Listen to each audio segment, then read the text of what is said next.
சர்க்கஸில் கயிற்றுல நடக்கிறவங்கள நம்ம பார்த்துருப்போம். ஒரு பெரிய கம்பை கையில் வச்சுக்கிட்டு அப்படியே நடப்பாங்க. கீழே விழுந்துடாமல் ஒரு சமநிலை தன்மையோடு அந்த கயிற்றுல நடக்கிறதுக்கு அந்த கம்பு அவங்களுக்கு உதவி பண்ணும். அதே மாதிரி தான் பணமும் பொருளும் மட்டுமே முக்கியமாக மாறி போயிருக்கிற இன்றைய பரபரப்பான வாழ்க்கையில் நாம் இறை வழியிலிருந்து தவறிடாமல், அதாவது வாழ்க்கையோட தர்ம நெறிகளிலிருந்து தவறிடாமல் இருக்கிறதுக்கு நம்ம ஒவ்வொருத்தருக்கும் அந்த கம்பு மாதிரி ஒரு கருவி அவசியமாக தேவை. அந்த கருவி தியானமாக இருக்க முடியும் அப்படிங்கிறது என்னோடய கருத்து. தியானம் அப்படிங்கிறது அப்படியே கண்ணை மூடி உட்காந்துறது மட்டும் இல்லை. சில அடிப்படையான புரிதல்களை பாடம் மாதிரி நாம் முதல்ல கற்றுக்கணும். நம்ம மனசுனா என்ன, அதோட தன்மை என்ன, அது எப்படி இயங்குது, அதை எப்படி கையாளணும், உணர்வுனா என்ன, உணர்ச்சினா என்ன, சிந்தனைனா என்ன, எண்ணம்னா என்ன, அது எப்படி நம்ம மனசில் உருவாகுது, எப்படி வெளிப்படுது.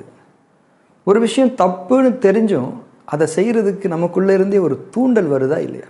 அது எங்கேருந்து வருது? மனசாட்சினா என்ன, அது எப்படி வேலை செய்யுது? எல்லா சூழல்லையுமே உணர்ச்சி வசப்படாமல் சரியான தன்மையில் நடந்துக்கிறதுக்கு என்ன மாதிரியான மாற்றங்களை எப்படி நம்ம மனசில் செய்யணும், இந்த மாதிரி நம்ம மனசை பற்றின நிறைய விஷயங்களை தெரிஞ்சுக்கிறது நம்ம தியானத்தை இன்னும் முழுமையாக்கும். அதாவது ஆனாவனா கற்றுக்கிற மாதிரி தியானத்தோட பாடங்களை நாம் படிக்கணும்.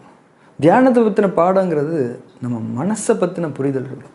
அதை கற்றுக்கிறதுங்கிறது நம்ம வாழ்க்கைக்கான மிக அத்தியாவசியமான படிப்புன்னு நாம் உணரணும். அதுக்கப்புறம் தியானம் எப்படி பண்ணணும், எப்போ பண்ணணும், இதெல்லாம் நமக்கே தெரிஞ்சிடும்.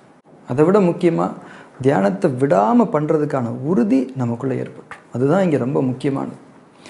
இன்றைக்கி நிறைய பேர் உடற்பயிற்சிக்கு ரொம்ப முக்கியத்துவம் கொடுத்து பண்ணிகிட்ருக்காங்க. பயிற்சிங்கிறது உடம்புக்கு பெருசாக தேவையில்லை, மனசுக்கு தான் ரொம்ப ரொம்ப முக்கியமான தேவைங்கிறத அந்த தியானத்தோட பாடங்களை படிக்கும்போது நம்ம நல்லாவே உணர்ந்துக்க முடியும். எங்களோட இலவச இறைவழி தியான வகுப்புகளுக்கு வாங்க. தியானத்தை பற்றின அந்த பேசிக் தியரி டீச்சிங்ஸ் அங்கே கொடுக்குறோம். நிச்சயமாக அது எல்லாருக்குமே நல்லது ஒரு தொடக்கமாக அமையும்.